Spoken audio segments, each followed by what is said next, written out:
이제 묵도하심으로 낮 예배를 함께 드리겠습니다.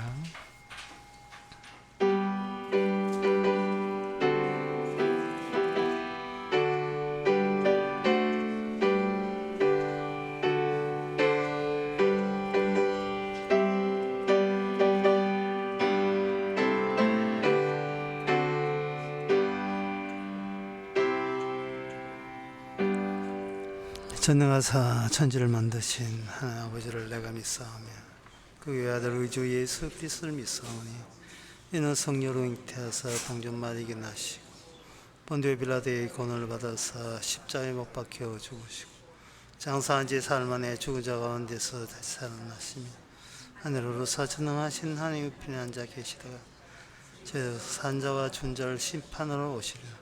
성령을 믿사하며 거룩한 공예와 성도와 소통하는 것과 죄를 사하여 주시는 것과 몸이 다시 사는 것과 영원히 사는 것을 믿사옵나이다. 아멘. 여호와께서 겸손한 자를 붙드시고 악인은 땅에 엎드러뜨리시는도다. 감사함으로 여호와께 노래하며 수금으로 하나님께 찬양할지어다. 하나님 아버지, 겸손한 자를 찾으시고 교만한 자를 물리치는데 우리가 이 땅에 살면서 배운 것은 자기 피하리고 자기 우쭐대미고 남한테 지지 않으려고 하는 그런 오만함을 배웠습니다. 이 시간 말씀을 통해서 왜 그런 자들을 물리치는지, 왜 겸손한 자를 찾으시는지 그 내막을 아는 하나님의 뜻을 아는 시간 되게 하옵소서. 예수님 이름으로 기도합나이다. 아멘. 교동문 25분입니다.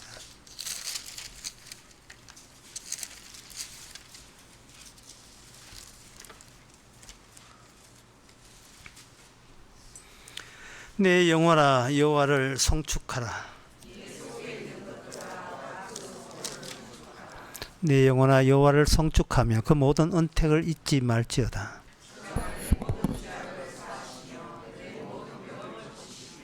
내 생명을 파멸해서 구속하시고 인자와 긍휼로 관을 씌우시며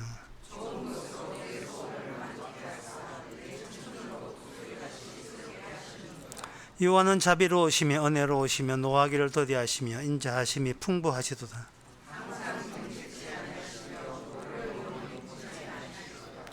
우리의 죄악을 따라 갚지 아니하셨으니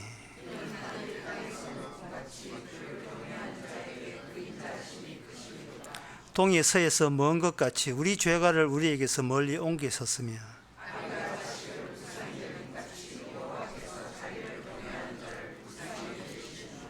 아멘. 자리에 앉으셔서 찬송가 161장 합시다.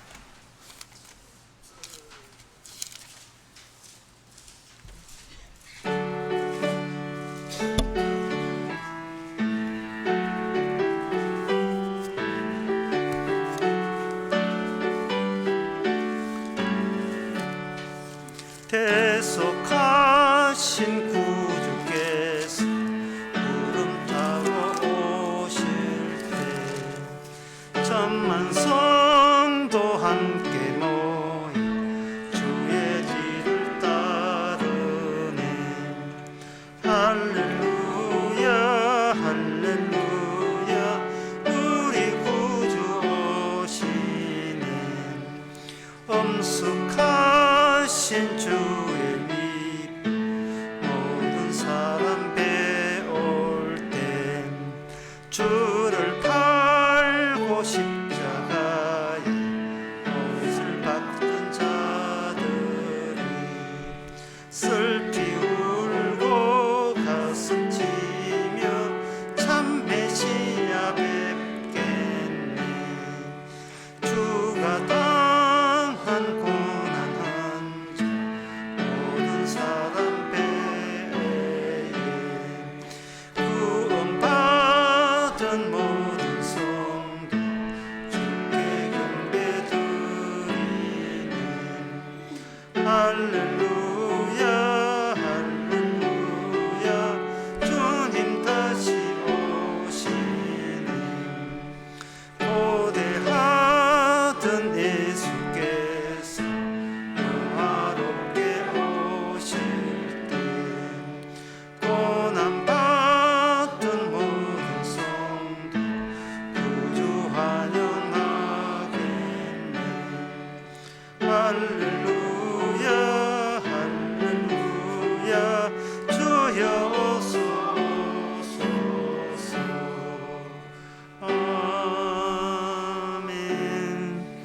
이 시간 다 함께 기도하실 때 변정윤 집사님 기도하시겠습니다.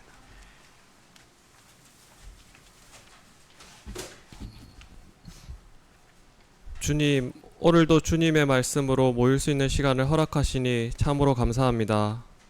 어디에서나 들을 수 있는 말씀이지만 주께서 인도해 주신 그곳에서 감사의 예배가 되게 하옵소서.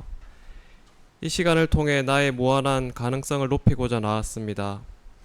말씀을 듣고 주님을 더 알 수 있는 가능성, 그래서 내가 더 노력할 수 있는 가능성, 나의 약점을 극복할 수 있는 가능성, 아무 의미 없는 나의 가능성에, 나의 희망에서 멀어지게 해주시고 내가 만들어가는 나의 세계를 충분히 경험하게 하시고 언젠가 조치가 다 이루어진 주님의 세계, 주님의 십자가를 통해 아무 공과 노력 없이 내가 쏙 빠진 채로 아무 공로 없이 들어가게 하옵소서. 사람은 고립되면 될수록 나밖에 보이지 않는 그런 존재 같습니다. 내 상황이 좋으면 주위가 환해지고 내가 우위에 설수록 여유가 생기는 이상한 존재입니다. 그러나 이것이 악함이 아니라 인간다움인 것을 알게 하시고 매번 나의 행위로 적당한 삶을 살고 있구나 착각하지만 결국에는 주님의 십자가 증거만이 내 기쁨이 되게 해주시고 존재의 이유가 되게 하옵소서. 내 인생 중 놓쳐버린 것들, 지금 하고 싶은 것들에 대해 집착하곤 합니다. 주님의 말씀은 쉽게 스쳐 보냅니다.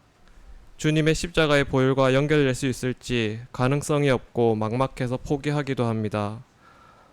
뭔가 이해하려는 나의 이성적 공간을 제거해 주시고 주님 성령의 은혜로 닿을 수 없는 무의미한 존재가 되게 하옵소서. 주님 형상대로 만들어 주시고 높이고 낮추는 모든 것이 주님의 이름에 감사드리며 이 모든 말씀 예수님의 이름으로 기도드립니다.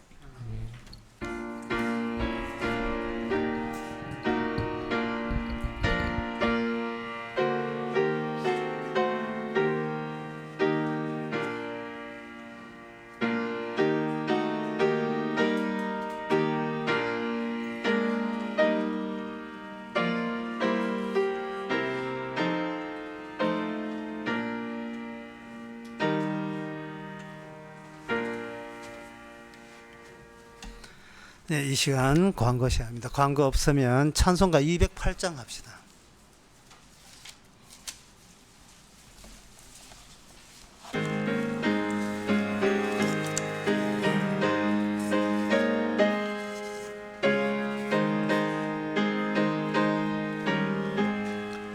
주 예수 내 맘에 들어와 계신 후 변하여 새 사람 되고 내가 늘 바라던 참빛을 찾음도 주 예수 내 맘에 오심 주 예수 내 맘에 오심 주 예수 내 맘에 오심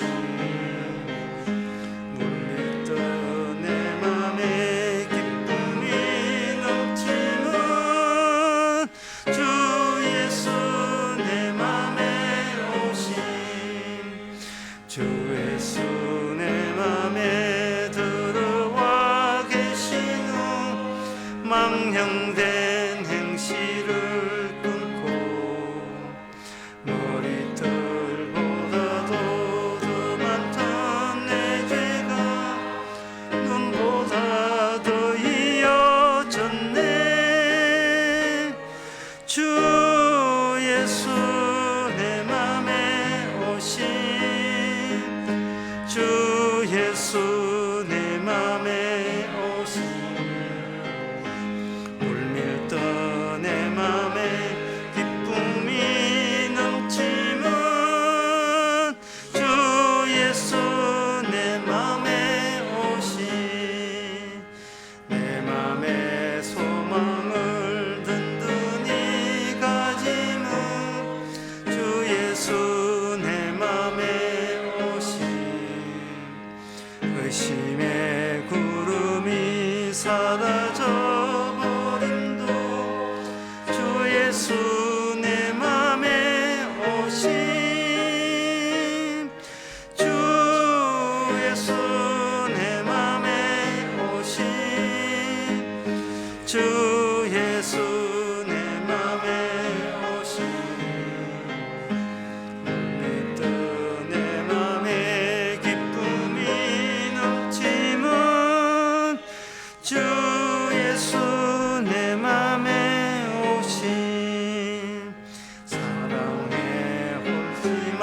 산 골짜기 가다가 밝은 빛 소년이 보고 여전히 하늘 문 말랗게 보임도 주 예수 빗잠에 오심 주 예수 내 맘에 오심 주 예수 내 맘에 오심 물밀듯 내 맘에 넘침은 주 예수 내 맘에 오심 나 이제 천성을 옳다가 살기는 주 예수 내 맘에 오심 성을 향하여 내가 곧 가리니 그 기쁨 비길 데 없네 주 예수 내 맘에 오심 주 예수 내 맘에 오심 물밀듯 내 맘에 기쁨이 넘치면 주 예수 내 맘에 오심 하나님의 말씀은 히브리서 11장 20절입니다. 믿음으로 이삭은 장차 오는 일에 대하여 야곱과 예수에게 축복하였으며 아멘. 이게 등장인물 세 사람이죠. 이삭 나오고 야곱 나오고 예수 나옵니다.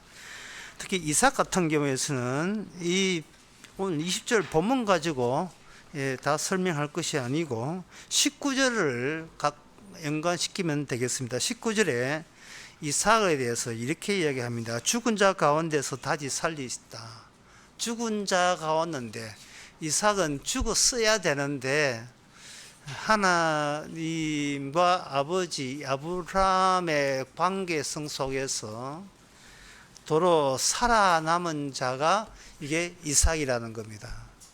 그렇다면 예수님께서 십자가 죽으시고 다시 살아나셔서 승천했다는 예수님에게 일어나는 일이 오늘날 우리에게 실질적으로 어떻게 그게 우리의 현실로 합류되느냐? 그것은 이삭이 죽었다가 도로 찾은 이삭이 그 죽었다가 살아난 이삭의 그 다음에 한 특별한 행위가 그 다음에 예수와 야곱에게 영향을 주고 있습니다. 마찬가지로 예수님에게 2000년 있었던 예수님이 죽었다 살아난 일이 오늘날 우리들에게 영향을 주고 있다 이 말이죠. 그게 뭐냐 하면 바로 약속이라는 겁니다. 약속은 한때 지나간 것이 아니고 약속만큼은 어느 시대든 관할하고 모든 시대에 약속이 작용하고 있습니다. 이 약속은 눈에 보이지 않죠. 근데 약속이라 하는 것은 이렇게 표현하면 적당합니다. 공중에 선 끊기. 공중에 선이 끄면 공중에 나타납니까? 안 나타나죠. 허공에다가 선을 그으면 거기서 두 개의 영역으로 칸막이 지어서 나타난다. 이걸 누가 믿습니까? 공중에 있는데 그냥 공기 산소와 질소에 결합되어 있는데 이거 없잖아. 공기뿐이잖아. 이렇게 되게 되면 약속을 안 믿을 것도 마찬가지지만 이 약속이 두 개의 영역으로 갈라졌다는 사실도 받아들일 수가 없지요. 오늘 보면은 약속으로 인하여 죽었다가 살아난 그 이삭이 하는 행위가 야곱과 야곱의 세상과 예수의 세상 둘로 구획 지어지는 영역 지어지는 그 일을 약속에 준해서 실시하게 됩니다. 그러니까 여기 오늘 등장하는 세 사람, 이삭, 야곱, 예서, 이 세 사람의 인간의 존재의 조합이 그 시대에 약속을 구성하게 돼 있어요. 그러면 오늘날 여러분들의 존재는 어떤 식으로 약속을 구현하고 구성하고 있습니까? 그냥 돈이나 벌고 밥이나 먹고 살면 그거는 공중에 선을 긋지 않은 행위잖아요. 약속이 없이 여기는 태도다 이 말이죠. 그게 바로 예수의 세계예요. 예수. 이 이삭이라는 사람에게 하나님의 약속이 주어집니다. 약속이 주어지는데 하나님의 계시가 뭐 이렇게 주어졌다. 그 말도 맞죠. 계시가 주어졌습니다. 그런데 이삭에게는 하나님의 계시가 말씀으로만 주어진 게 아니고 어떤 인체, 어떤 인물로 약속이 자기에게 다가왔어요. 그게 누구냐? 리브가입니다. 리브가라는 이 이삭의 아내는 이삭 본인이 선택하지 않았다는 점에서 그 아내의 간택에 의해서 본인이 전혀 개입하지 않았다는 점에서 너무나도 약속다운 면모가 있어요. 그런데 자기에게 다가왔던 그 여인 리브가는 그냥 온 게 아닙니다. 어떤 약속을 지니고 왔는데 그 약속이 창세기 24장 60절에 나옵니다. 리브가에게 축복하여 가라되, 이제 사촌 오빠가 리브가에 축복하여 가라되, 우리 누이여 너는 천만인의 어미가 될지어다. 내 시로, 자기 오빠죠. 너 천만인의 어미가 될지어다. 내 시로 원수의 성문을 열지어다. 예, 시집가는 그 누이 동생 보고, 예, 뭐 덕담을 해야 되고 가서 애 잘 놓고 행복하게 살아 이러면 되는데 이상한 용어를 여기다가 그냥 던집니다. 뭐냐 하면 천만인의 의미가 될지어다. 그 다음에 내 시로 그 원수의 성문을 연다. 너 자녀가 해야 될 일이 있는데 그것은 바로 하나님의 원수가 존재하고 그 원수가 장악하고 있는 그 세계는 어느 누구도 손을 댈 수 없을 정도로 막강한데, 그러나 그 막강한 그 하나님의 원수의 권세에 너 자식이 이게 그 성문을 열어서 정복하게 될 것이다. 그런 예언을 담아줘요. 그 예언을 담은 리브가가 성큼성큼 이삭의 존재한테 접근해 갑니다. 그런데 이 원수의 성문이라는 게 이게 리브가에게만 이게 주어진 게 아니에요. 창세기 22장에 보니까 이삭이 죽은 데서 아버지 이삭을 잡으려고 했잖아요. 이제 옆에 있는 양이 대신 잡아서 양이 죽고 이삭은 이제 그 양 덕분에 살아나요. 그 죽음에서 도로 찾은 자가 이삭인데 그 이삭에게 하나님이 예언하기를 17절에 보면 22장 17절 너가 큰 복을 주고 너 시로 크게 성하여 하늘의 별과 같고 바다의 모래 같으니 내 씨가 그 아브라함의 씨 이삭이 씨가 그 대적의 문을 열리라고 했어요. 그러니까 이게 없는 데서 생겨버린 사람, 약속의 사람, 죽은 데서 살아난 사람, 약속의 사람. 이 약속의 사람에게는 특별한 사명 같은 것이 전달되었고 그 사명을 이수하게 되어 있고 성립하게 되어 있어요. 그 사명을 감당하는 것, 이것은 뭐냐? 그게 그 사명이라 하는 것은 인간이 세상을 보는 게 아니고 하나님이 세상 볼 때 어떤 관점으로 어떤 시선으로 보느냐, 그 시선이 하나님이 아닌 인간에게도 하나님이 그걸 전달해 주었다는 겁니다. 그렇다면 약속을 받은 사람이라는 것은 무슨 뜻이냐면 하나님이 다초점 안경을 쓰고 있다면 하나님이 쓰던 다초점 안경을 약속된 성령 받은 자도 똑같은 안경을 쓰고 세상을 바라보는 눈이 열렸다. 그렇게 되는 겁니다. 그것을 바라보면 뭐가 생기느냐 하면 바로 하나님의 원수라는 것이 이 세상을 완전히 철두철미하게 장악했다는 것을 나타나요. 거기 어제 보면. 근데 이 하나님의 안경으로 장착된 게 이것은 사람의 능력으로 공부해서 된 게 아니고 약속에 의해서 제공되기 때문에 그 제공된 것을 뭐라고 하느냐 하면 내 시가 하나님의 안목으로 장착된 사람이 하늘의 별처럼 바다의 모래처럼 번성한다는 말은 이걸 가지고 뭐냐 하면 이걸 복이라 해요. 복. 이 복이라 하는 숫자가 늘어나는 것만 복이 아니고 그 숫자가 늘어나는 그 개체의 그 성질, 질 자체가 하나님의 안목과 일치된 안목을 가지는 이 특수한 인간들의 출현 그게 복이에요. 이 복에 있는 사람의 특징은 뭐냐? 하나님의 원수가 누군지가 파악이 되는 거예요. 하나님의 안목이 있으니까. 그러면 복은만 나타나면 되는가? 복이 나타남으로써 하나님의 원수에게 이미 기정사실로 확정된 게 있어요. 그게 뭐냐면 이런 하나님의 시선을 받지 못한 사람은 묻지도 따지 않고 무조건 하나님의 저주가 되게 돼 있어요. 하나님의 안목이 없다는 이유 때문에 저주를 받습니다. 이거는 본인의 의사이고 하나님의 안목 안에 그 둘로 정해져 있어요. 어제 토요일 날 은하수 유치원에 운동회가 있었어요.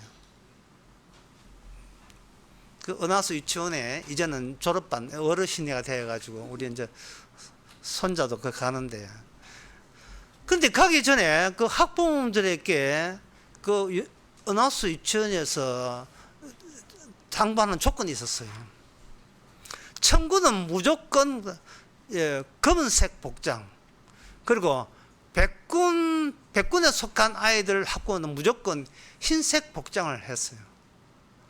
그런데 저도 거기에 이제 관람객에 참석할 때 저도 검은색은 아니지만 좀 검게 보이는 그런 검은색 입고 갔었어요. 그러니까 이건 뭡니까? 이건 운명입니다. 내가 나의 대표자가 아니에요. 나의 대표자가 아니고 대표자가 일방적으로 두 표로 나눴어요. 복받은 자와 저주받은 자 일방적으로 나눠버리면 그 다음부터는 무조건 유니폼을 거기에 지시대로 맞춰야 돼요. 맞춰야 된다고요. 그 대표자가 복은 홀로 등장하는 게 아니고 저주와 동시에 등장하고 저주는 홀로 등장하고 복과 등장한다는 거예요. 그 비가 오게 되면 지붕의 마루에 의해서 빗물이 두 면으로 갈라지잖아요. 두 홈통으로 갈라진다고. 지붕의 날카로움 때문에 갈라지듯이 하나님께서는 하나님의 관점 안에 복과 저주와 복은 극히 대조적이고 대립적이라는 사실이 그 안목 안에 약속 안에 들어 있습니다. 그 안목을 위해서 하나님께서는 약속을 지니고 있는 여인 리브가에게 아기를 못 놓는 리브가에게 아기를 낳게 하면서 쌍둥이를 낳게 해요. 쌍둥이를 낳게 하는데 이 쌍둥이 두 형제가 나올 때 그냥 평화롭게 사이좋게 나온 게 아니고 태중에서부터 싸워요. 화합될 수 없는 더 이질적인 성격을 대표자로서 야곱과 에서가 이렇게 태어나는 겁니다. 이것을 사도 바울은 로마서 9장에서 이렇게 결론 지었듯이 결론 내리고 있습니다.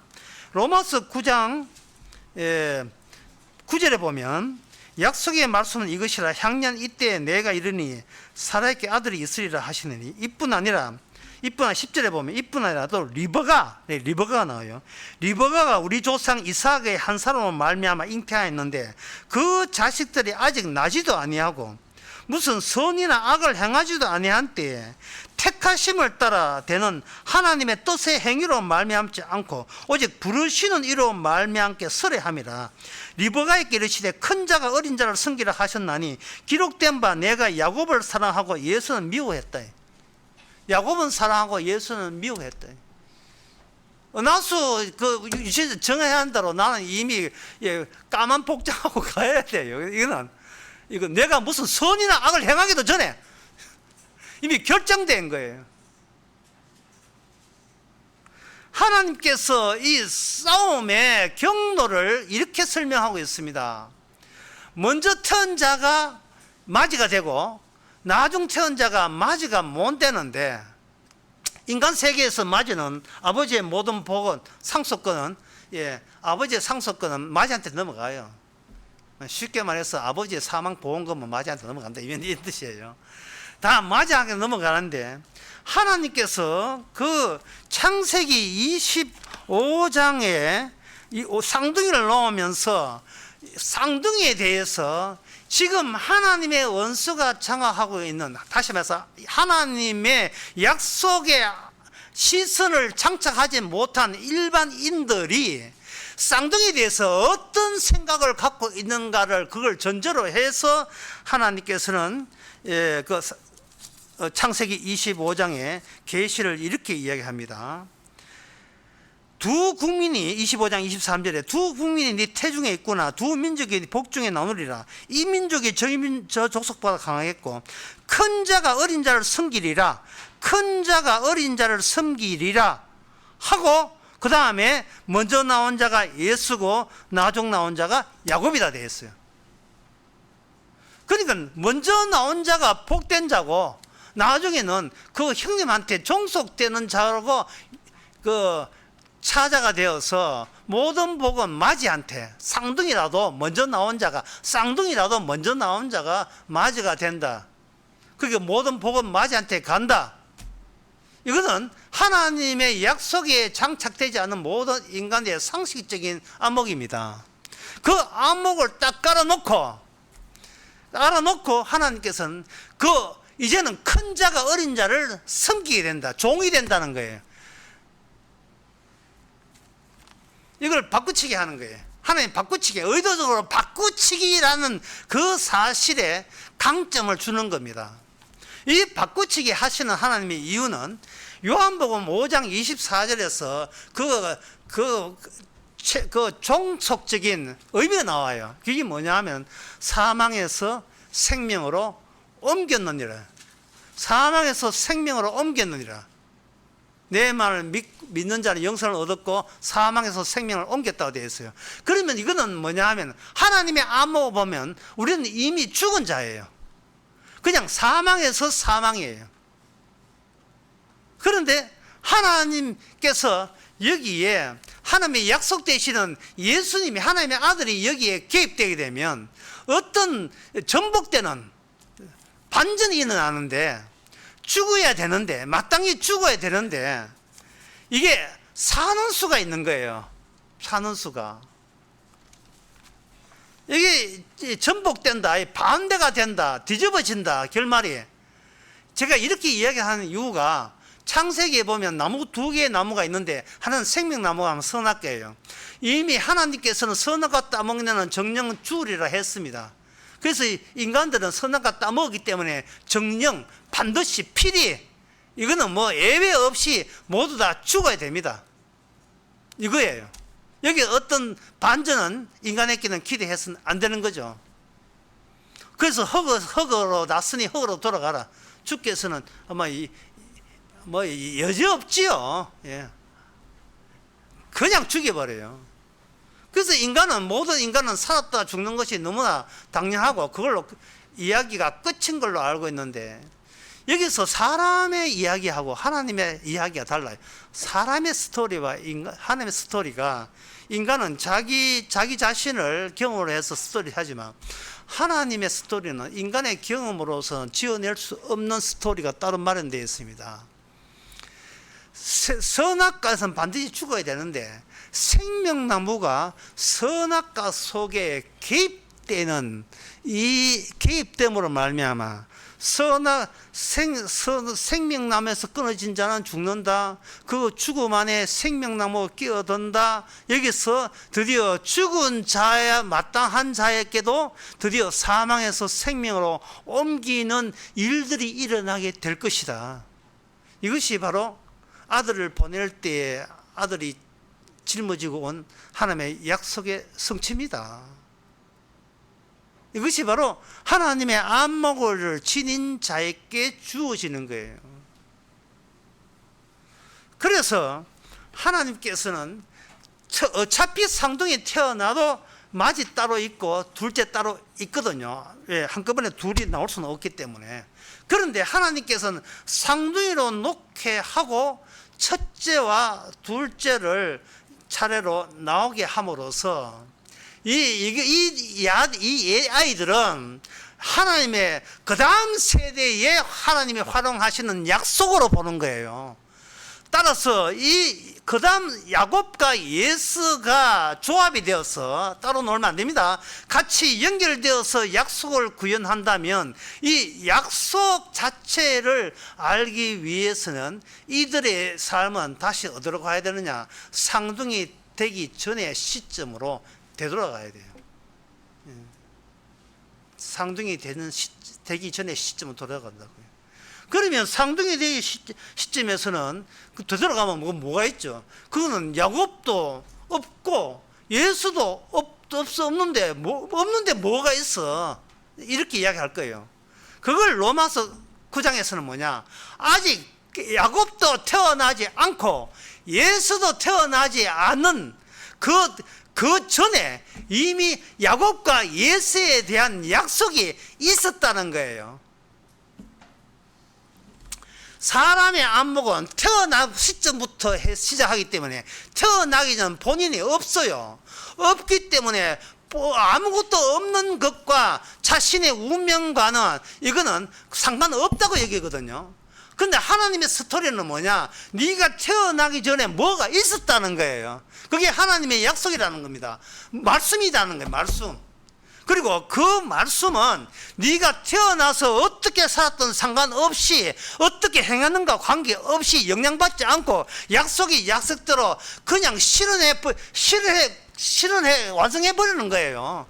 그리고 그 결과물이 이 세상은 딱 두 종류의 인간으로 분류된다는 겁니다. 이게 하나님의 안목입니다. 우리가 이 사실을 받아들일 때 우리는 갑자기 어떤 마음이 드냐 하면 나 야곱 할래. 나는 예수 안 할래. 예수는 뭐 어떻게 살았던 간에 저주받기로 하나님께 미움받기로 작정되기 때문에 나 예수 안 할래. 그런 생각이 후딱 들 거예요. 그런데 그런 생각을 가질 자격이 이미 인간에게는 없습니다. 인간에게는 없어요. 그래서 인간은 어떻게 되는가? 성경을 보면서 이것을 자기 미래 유리한 쪽으로 해석하는 나 당사자를 하나님께서는 약속으로 이걸 제거해버려요. 지어버려요. 누구 마음대로 야곱이고 누구 마음대로 예수야. 그거는 네가 거기에 관여할 소관이 못 된다는 거예요. 그걸 지어버리지 아니하면 살아있는 내가 하나님의 성경이라는 약속을 이용할 수가 있어요. 이용할 가능성이 많아요. 아까 기도하신 분도 그걸 약간 언급해서 굉장히 기뻤는데 현재 내가 살아있다는 그 이유 때문에 나를 좋은 쪽으로 괜찮은 쪽으로 나를 내 선택으로 내 결정으로 이성적 결정으로 잘 되려고 하는 의도가 내 안에 들어있거든요. 그런데 놀라운 사실은 이게 바로 예수의 마음이에요. 이게 예수의 마음이고 이게 이삭의 마음이고 놀라운 사실 이게 야곱의 마음이에요. 그러니까 하나님의 약속이 구성되는 세 명 이삭, 야곱, 예수 한 명 더 뭐냐 리브가 그 네 명 중에 하나님의 약속에 의해서 붙들림을 받았지만 그 본인들의 의식 속에는 그 누구도 약속에 들어간 사람은 하나님께서 아무도 허용하지 않았습니다. 아무도 사적인 이익만 챙기지, 하나님의 진정으로 약속에 들어갈 수 있는 자는 아무도 없음을 그들의 인생을 통해서 증명해냅니다. 이것은 무엇을 뜻하느냐 하면은 인간으로 하여금 다시 자기가 처음 태어나는 그 시점부터 가서 그 시점에서 자기가 태어나기 전에 있었던 하나님의 약속에까지 넘겨볼 수 있는 자질과 능력이 인간에게는 아예 없다는 거예요. 인간의 한계입니다. 요한복음 3장에 나오죠. 니고데모가 예수님하고 이야기할 때 하나님께서 예수님이 툭 던집니다. 사람이 다시 태어나지 않으면 하늘나라 볼 수가 없다. 이렇게 하니까 니고데모가 역시 사적인 개인적인 운명이 염려되니까 그걸 자기 일로 확 받아가지고 내가 어떻게 다시 태어날 수 있습니까? 내가 이 늙은 몸인데 어떻게 늙은 어미의 몸에서 다시 태어날 수 있습니까? 라는 질문이 저절로 이게 푹 하고 튀어나올 수밖에 없는 거예요. 목사가 설교하면서 여러분 가운데서는 어느 누구도 약속을 알 재주가 능력이 없습니다 하면 여러분 속에서 어떻게 그러면 우리가 약속을 알아채 가지고 내가 죽고 난 뒤에 천국 갈 수 있습니까? 라는 질문이 순간적으로 턱 튀어나온 것 똑같이 마찬가지예요. 여기서 하나님께서는 어떻게 하느냐 하면은 예수와 야곱을 다루십니다. 이 다룬다는 말을 이해해야 돼요. 다룬다는 말은 피동적이고 수동적이에요. 다룬다는 말은 내가 내한테 손댈 수 못하도록 손 떼시고 주께서 직접 다루시는데 다루는 방식이 야곱적으로 다루시고 반대로 예서적으로 다루시는 이 두 종류밖에는 없습니다. 인간 분류 가운데서. 뭐 이삭은 있지 않느냐? 이삭은 애 놓고 자기 약속은 애한테 이미 이전됐다니까요. 이삭은 약속에서 빠졌어요. 예수와 야곱을 통해서 이삭은 예수 같은 이삭과 야곱 같은 이삭이 될지 말든지는 자기 아들 쌍둥이에서 일어나는 일로 인하여 이삭은 후차적으로 그 운명과 연관되어 있게 되어 있어요. 이거는 아브라함도 마찬가지고요. 이삭을 통해서 아브라함이 자기가 이삭 같은 운명이 자기 운명이라는 것을 차후적으로 지가 아는 것처럼 이삭도 마찬가지예요. 자기 자식에 대해서 본인의 손을 떼야 되는 겁니다. 그런데 이삭은 마지를 좋아했어요. 이 날고기가 맛있거든요. 사냥한 고기, 날고기. 성격상 마지는 상당히 외성적이고 활동적인 반면에 야곱은 조용히 집안에 처박혀 있는 그런 조용한 사람이라서 예서는 남성적이고 야곱은 좀 여성적인 면은 있기는 있는데 얍삽한 면이 있어요. 얍삽한 면. 형 예서는 이게 피부가 안 좋아서 벌거예요. 그래서 이름이 예서, 붉다는 뜻이. 야곱은 사기꾼. 야곱은 음흉하게 사기꾼 기질이 있었던 모양이죠. 어쨌든 간에 이름들은 하나님의 약속된 약속 이후에 그 이름하고는 상관이 없이 너무나 육적이죠. 그러면 하나님의 방식은 뭐냐? 이 방식은 이겁니다. 야곱에서 야곱을 빼버려요. 예수에서 예수를 빼버립니다. 하나님의 방식은 야곱을 축으로 해서 야곱 이후에 나타난 야곱과 예스라는 그 대칭성을 야곱 이전에 선악과와 생명나무라는 대칭성을 준비해 놓고 야곱을 축으로 해서 양 대칭성을 서로 대비하게 하셨습니다. 생명나무는 복이고 선악과는 저주죠. 이 야곱이 출생하고 난 뒤에는 야곱은 복이죠. 예서는 저주입니다. 복과 저주죠. 그렇게 야곱이 인간으로 출생하고 난 뒤에 그 복과 저주의 대칭성은 이 원래부터 있던 하나님의 약속 안에 있는 대칭성 그 자체였다는 거예요. 바탕의 이중성이 비롯된 확장된 현실 속에서 나타나는 이중성이에요.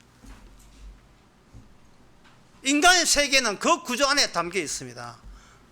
그 이중성을 밝히는 방법은 야곱으로 하여금 야곱을 빼는 겁니다.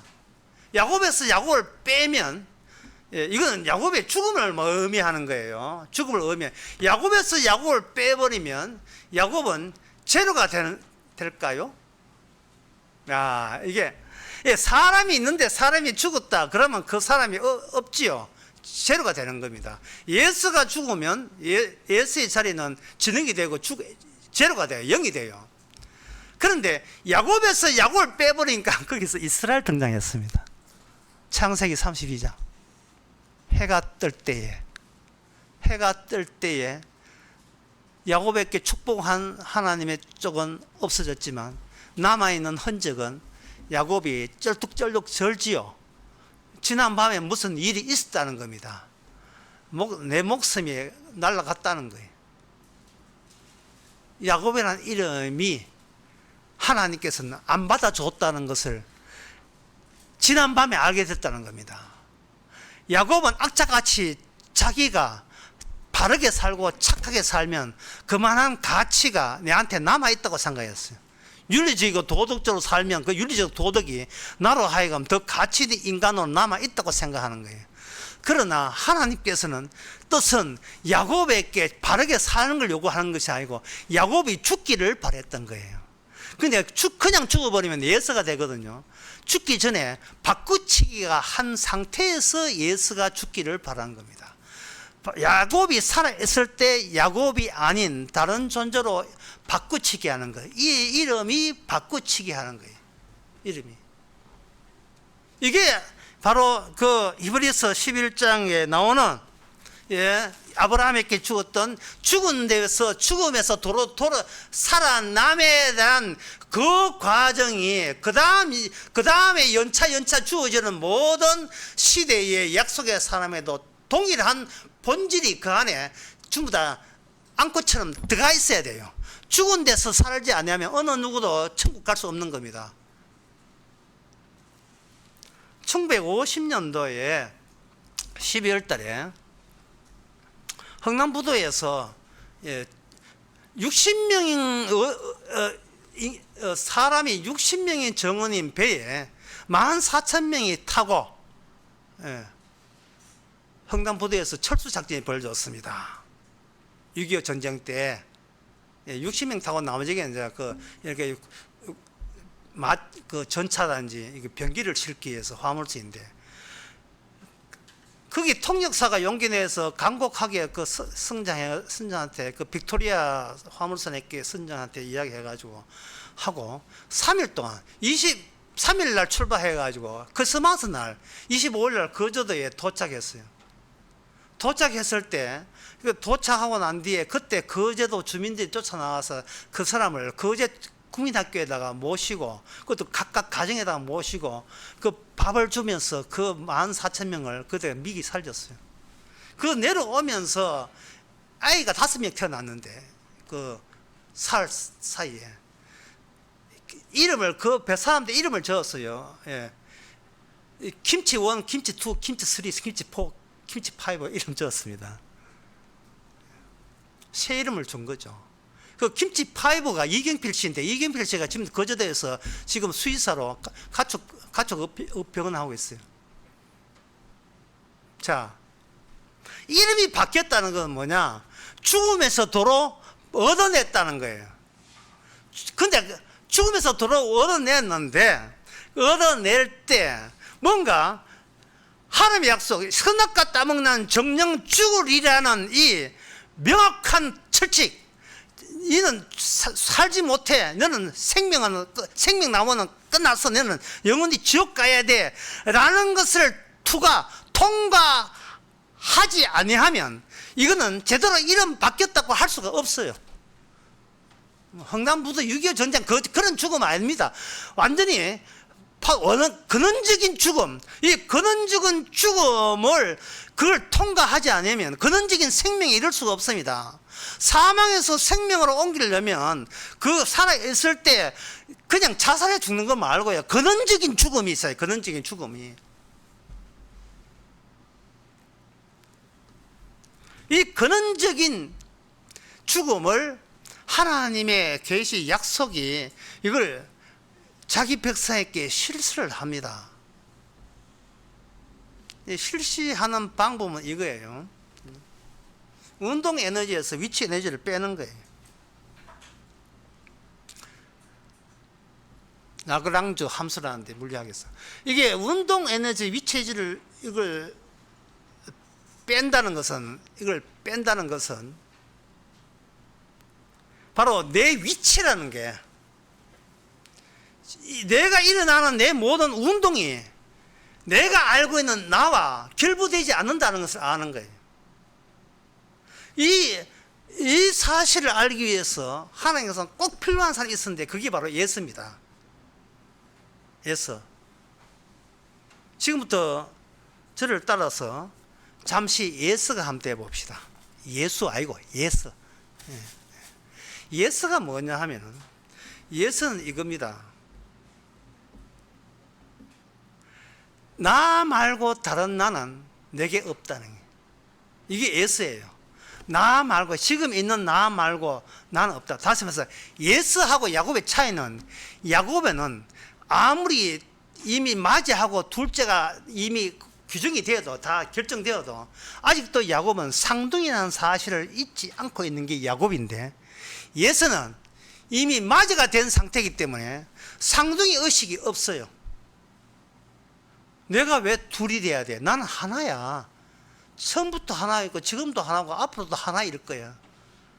하나의 자아상. 이게 예수의 특징입니다. 따라서 내가 모르는 짝, 내가 나와 바꾸치기에 대한 짝이 나 말고 따로 있다는 것을 몰라요. 근데 야곱은 나에서부터 나로의 이전이 있어줘야 된다는 거예요. 이게 약속이에요. 나로부터 나의 이전. 마리아의 아들에게서 하나님의 아들로 이전. 그거 없으면 예수님도 구원받지 못하죠. 예수 입장에서 교회 나온다 싶시다. 예수 입장에서 교회 나온다면 교회 왜 나오냐? 내가 교회 나와서 하나님의 말씀 듣고 뭐 믿고 신앙생활 하는 그 전체가 지금 하나밖에 없는 나에게 유리하게 작용할 것이라고 생각하고 교회 나온 거예요. 이거 저주받는 길입니다. 이거 지옥 가는 길이에요. 내가 하는 모든 일이 나에게 가치가 그대로 남아있다고 생각한 거예요. 근데 아까도 이야기했지, 야곱은 본인이 하는 모든 가치가 사람하고 만날 때, 삼촌하고 만날 때, 그러니까 아내하고 만날 때, 형하고 만날 때, 모든 사람하고 만날 때는 너는 너고 나는 나고 내가 니한테 앉는다는 생각이었거든요. 그 앉는다는 생각으로 밤중에 나타난 하나님의 천사까지 그런 자세로서 마주해서 자기가 내가 중요하니까, 내가 잃으면, 내가 죽으면 모든 걸 잃기 때문에 나를 지키기 위해서 자기가 자신을 하는 모든 한계를 다 동원해서 결사적으로 상대가 누군지는 모르지만 싸웠다, 씨름했고 싸웠다 이 말이죠. 그런데 야곱은 바로 내가 할 수 있는 힘, 에너지를 다, 위치 에너지를 다 쏟아냈을 때 비로소 나는 전혀 가치 없다는 사실을 발견한 거예요. 이것은 하나님께서 선악과에서 정령 죽으리라의 그게 원칙이 준해서 안 받는다는 사실을 발견한 겁니다. 이 사실을 발견함으로써 야곱은 구원받은 거예요.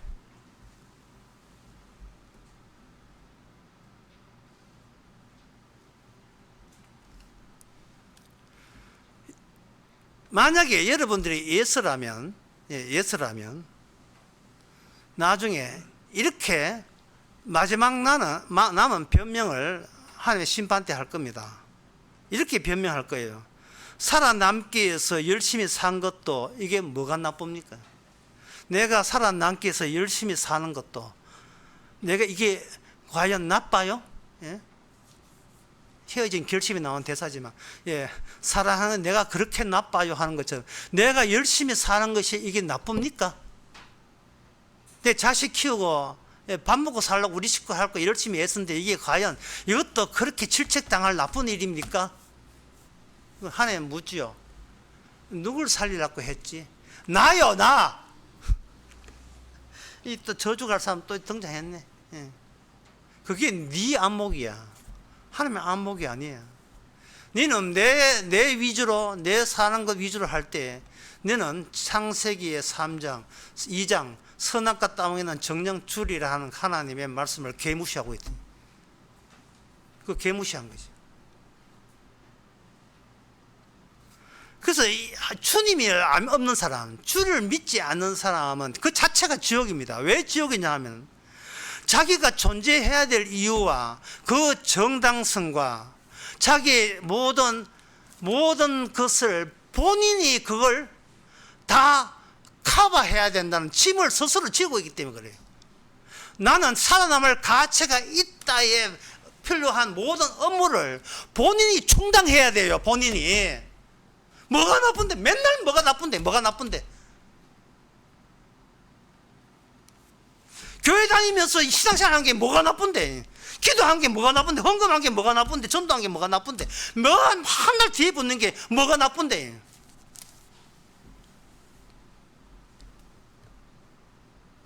여러분 아까 그 예배 초반에 여러분 그거 보셨죠? 교동문 보셨죠? 교동문.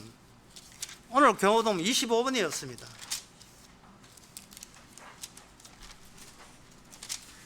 25번에 교동문에 보게 되면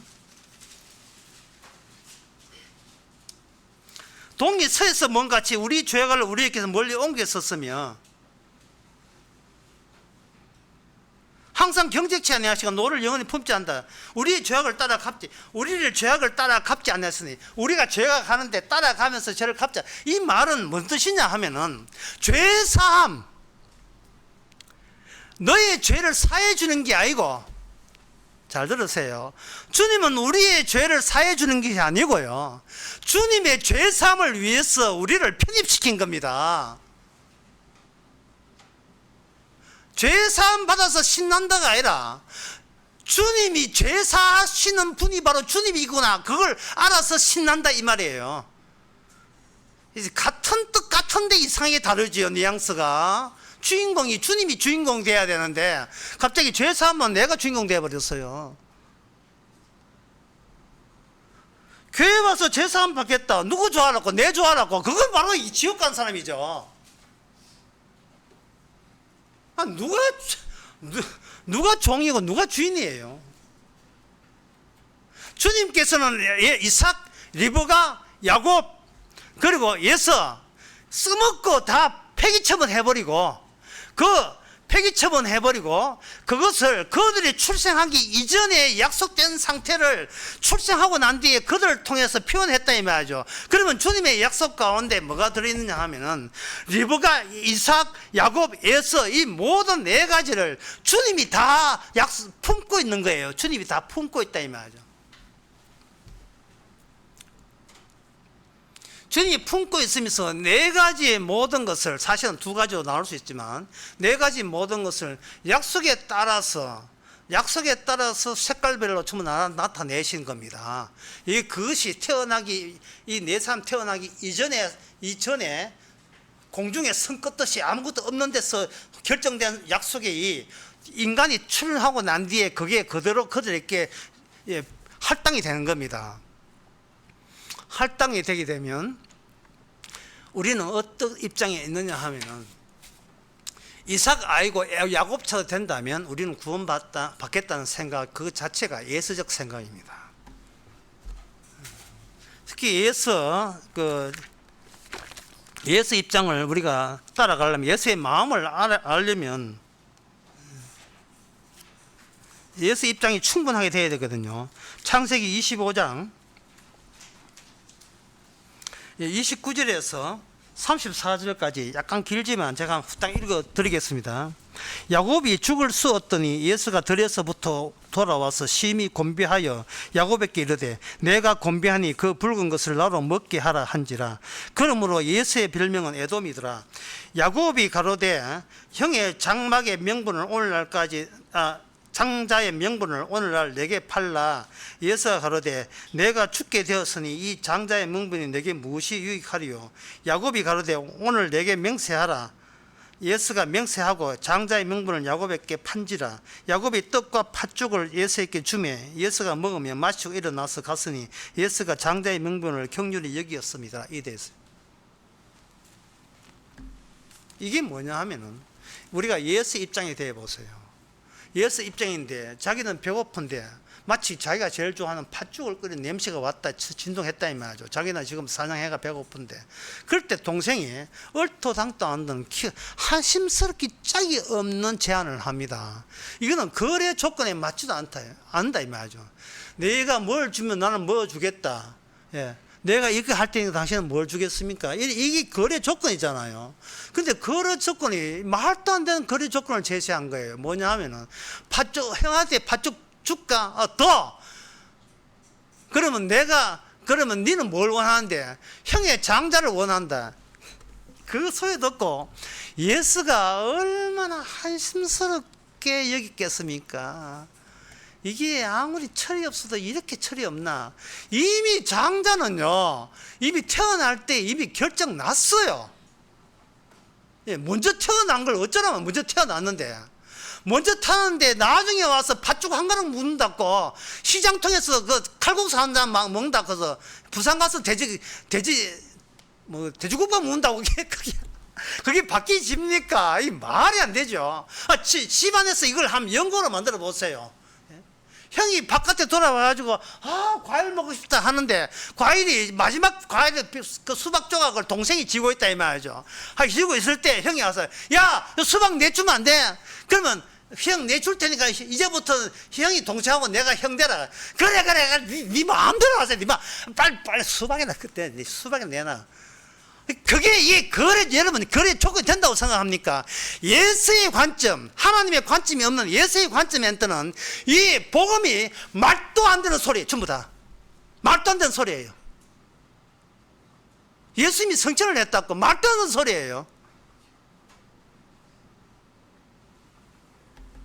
교회 60년 다니고 성경을 백독해도 중요한 것은 내 이익이 중요한 거, 내가 우선이에요.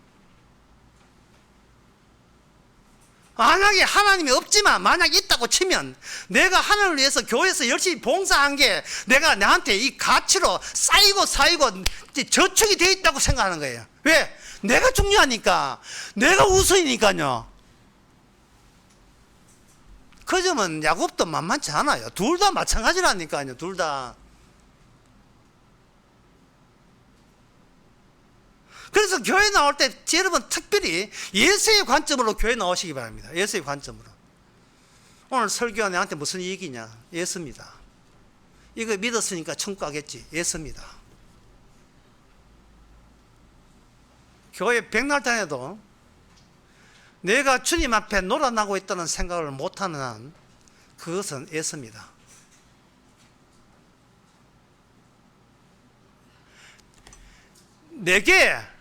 내가 쌓아놓은 평소에 착함과 윤리적 도덕 가치가, 이 착함이 하나님의 말씀 안에는 이게 지옥 갈 자료들을 끌고 모은 거예요. 지옥 갈 자료들을. 교회 60년 다는 것이 이게 나로 하여금 점점 지옥 가는 사람으로 만들어낸 그런 소스들이에요. 자료들이었습니다.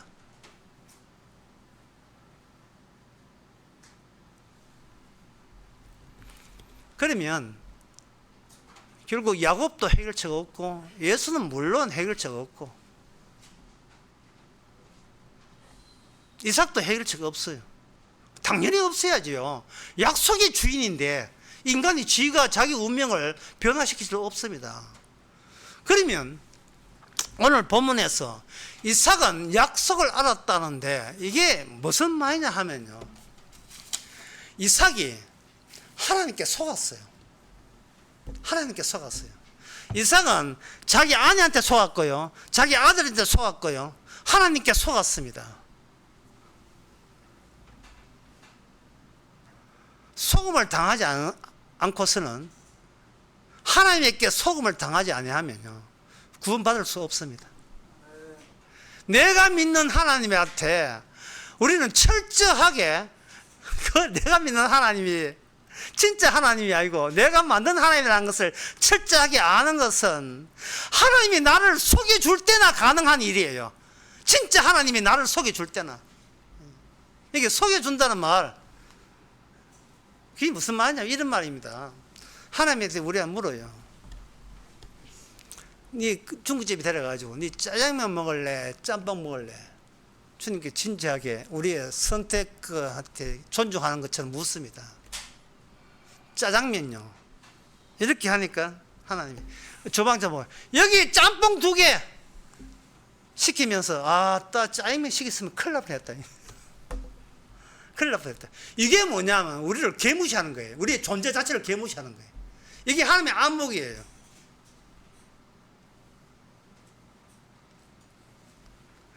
이삭은 형을 좋아해요. 에서를 좋아한다고요. 예. 야곱은 엄마가 좋아하지, 예, 별로 안 좋아해요. 그러니까 이 4명의 식구가 백날 모여봤자 그 창세기 25장에 나왔던, 예, 그 창세기 25장에 나왔던 그 약속 있잖아요. 근데 1000만이네. 근데 1000만의 원수의 성물을 오고 1000만인의 어매가 되고 원수의 성물을 열 것이다. 이러한 내용과 전혀 지금 상관이 없이 살아가고 있습니다. 상관이 없이 살아가고 있어요.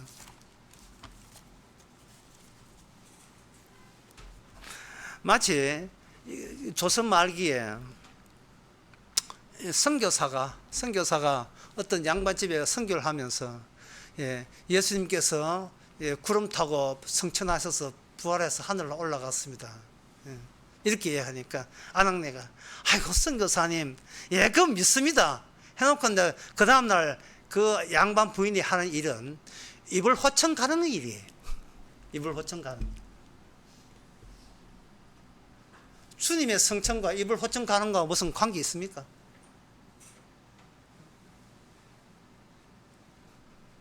관계 없지요.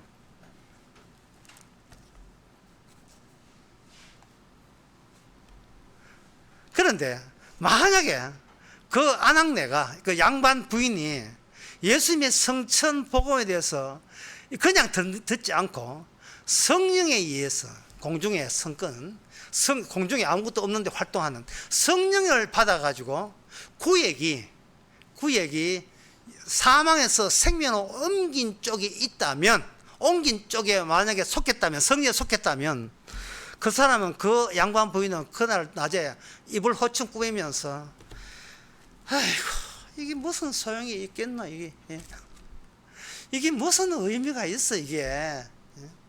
내가 우리 선교사한테 복음을 듣기 전까지는 내가 이거 해가지고 양반집 교수로서 나는 가치 있고 의미 있고 내가 내 포지션, 내 위치 에너지에 충분히 충실한 남보기에 나는 내 할 일 다 했다고 자랑질 할 수 있는 그러한 장점들로 가득 찼는데, 복음 듣고 난 뒤에는 똑같은 이불이고 똑같은 이불 호청이에요. 똑같이 하면서, 예, 다다이빵이나 똑같이 300 치면서 이게 다 무슨 소용이게, 이런 생각을 하면서 살아가는 거예요. 별로 웃지도 않아. 바꾸치기, 예, 이거는 내 힘으로 바꿀 수가 없다는 말은 하나님께서 죽은 자로 하여금 이불 호청을 다듬게 한 거예요. 죽은 자로 하여금 자식을 키우게 했고, 죽은 자로 하여금 교회 나오게 했고, 죽은 자로 하여금 교회 예배 드리게 한 거예요. 말씀 보게 한 거예요. 왜? 주님은 하시는 일은 빼기니까. 빼는 거예요. 나에서 나를 빼는 거예요. 예수는 자기 하나밖에 없어요. 빼니까 남는 게 하나도 없어요. 근데 야곱에서 야곱을 빼니까 야곱에 가리워진 이스라엘이 있는 거예요. 주님이 계신 겁니다. 이스라엘 이름은 주님의 이름이에요. 요한복음 1장에서. 예수의 모든 평생의 관심사는 자신의 영광이었습니다. 그게 놀랍게도 요한복음 12장 43절에 나옵니다. 저희는 사람의 영광을 하나님의 영광보다 더 사랑하였다. 그런데 이 구약에 방금 했던 하나님의 영광보다 자기 영광을 더 사랑한다, 이것은 구약이 이미 예언되어 있습니다. 이사야 47장 8절. 그러므로 나 외에는 다른 이가 없다. 이게 예수 아닙니까? 나 외에 다른 이가 없다. 나 외에 다른 이가 없다. 맞잖아요. 과학적으로 맞잖아요. 철학적으로 맞는 이야기. 학교에서 배운 이야기하면 나 외에 다른 이가 없습니다. 심리학에 존두의 심리학, 삐아제의 심리학은 이거예요. 여러분 외에는 다른 이가 없습니다. 이 불교의 철학이 이거 아닙니까? 천주교의 철학이 이거예요. 당신이 소중합니다. 뭘 빼? 내 빼면 안 되지. 나밖에 없으니까. 옷 한 벌밖에 없는데 이걸 빼보면 나는 없지. 안 되지요. 그러나 복음은 달리 이야기합니다. 고린도후서 4장 4절. 그 중에 세상 신이 믿지 않는 자의 마음을 혼미하여 그리스도의 영광의 복음의 광채를 비치지 못하게 합니다. 하나님의 예수님의 복음의 광채를 너 말고 따로 너 죽고 난 뒤에 마련된 구원받은 너, 야곱 같은 너, 복받은 사랑받는 너 따로 있다는 이것을 누가 가리냐? 내 예수 같은 내 덩치가 내가 가리고 있으니 주님의 성령께서는 나를 개무시하는 작업으로 이 땅을 하나님의 자기 백성을 살게 하시는 거예요. 네가 열심히 바르게 살았어. 예. 그거 하이 뭐하노? 그거 하이 뭐예요? 그게 무슨 의미가 있어?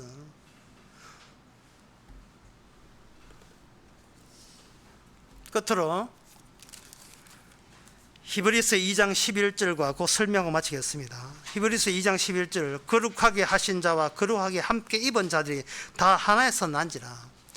야곱과 예수는 주님께 속합니다. 그러면 야곱은 누구냐? 야곱은 예수님이죠. 예수는 누구냐? 예수 같은 우리는 예수였던 우리가 하나님의 사랑을 입은 것을 알고 야곱으로 변했고 이스라엘로 변한 우리죠. 그러면 둘이가 뭐냐? 쌍둥이죠. 쌍둥이는 뭐냐? 형제지요. 하나는 하나님의 아들이고 우리는 그 양자가 되는 겁니다. 뒤에 대칭성이에요. 이등성 대칭성. 야곱을 축으로 해서 야곱이 나온 천국 지옥 가는 사람 야곱과 예수 나누었다면 그 이전에 우리가 출현하기 전에 약속 안에서 지옥 가야 마땅한 선악 갖다 먹고 지옥 가는 마땅한 우리를 하나님은 예수님을 자기 형제로 삼아서 우리를 천국 백성 만들었다는 이야기, 이게 약속의 이야기, 이게 바로 복음의 이야기, 하나님의 서신 이야기입니다. 기도하겠습니다. 하나님 아버지, 저희들 속지 않으려고 하기 때문에 결국 우리 자신이 가짜인 것을 그동안 깨닫지 못했습니다. 그러나 십자가 죽으시고 죽어가는데 살아가신 분이 안목이 쳐들어왔을 때 우리가 그동안 헛짓했다는 사실을 아는 것, 그 아는 것 자체가 복이고 축복이고 행복이고 그게 생명이고 구원인 것을 이제는 기뻐하는 저희들 되게 하옵소서. 예수님의 이름으로 기도합나이다. 아멘. 찬송가 192장 합시다.